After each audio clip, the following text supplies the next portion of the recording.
Marie se rendit à nouveau chez le médecin pour demander de l'aide. Après avoir expliqué la situation, le médecin suggéra que l'amnésie intermittente de Jack pourrait être liée au stress. Après tout, Jack avait grandi sans l'amour d'un père, et sa dernière perte de mémoire coïncidait avec le temps passé avec le père du voisin. Il recommanda donc qu'une rencontre entre Jack et son père soit organisée, car cela pourrait aider à sa guérison. Mais ce qu'il ne s'attendait pas à découvrir, c'est que, lorsqu'ils arrivèrent à l'hôpital psychiatrique, Jack n'eut même pas le temps de parler avec son père avant de sombrer à nouveau dans l'amnésie. Lorsqu'il reprit connaissance, il se retrouva avec son père, qui lui serrait violemment le cou. Les autres présents se précipitèrent pour intervenir, mais le père semblait avoir perdu toute raison. Voyant la situation totalement incontrôlable, les gardes durent frapper le père, mais ce coup inattendu lui coûta la vie. 6 ans passèrent assez rapidement.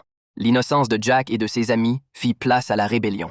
C'est dans ce même sous-sol que Tom, un jour ennuyé, trouva des détonateurs cachés par le père de Jack. Les garçons eurent immédiatement une idée, faire exploser la boîte aux lettres du voisin. Mais, au moment où Bob, incité par les autres, lança un détonateur dans la boîte aux lettres en attendant l'explosion, Jack fit une nouvelle crise. Lorsqu'il se réveilla, il se retrouva inexplicablement dans les bois et Bob semblait complètement choqué. Peu importe combien Jack l'interrogeait, les autres se contentaient de lui dire que tout allait passer. Une fois Bob transporté en ambulance, la mère de Jack arriva en criant et exigea de savoir ce qui s'était passé. Mais dans son état de panique, Jack ne parvenait à rien se rappeler. Plus tard, il essaya de retrouver Wendy pour lui poser des questions, mais elle semblait ne pas vouloir en parler. À cause de cet incident, elle avait de nouveau été battue par son père. Jack, dévasté, n'eut plus la force de chercher la vérité et s'empressa de réconforter Wendy. Ce moment, où ils étaient proches depuis leur enfance, les amena à céder à leurs émotions. Tom, qui avait tout vu, observa la scène avec une expression qui passa de la colère à une rage meurtrière.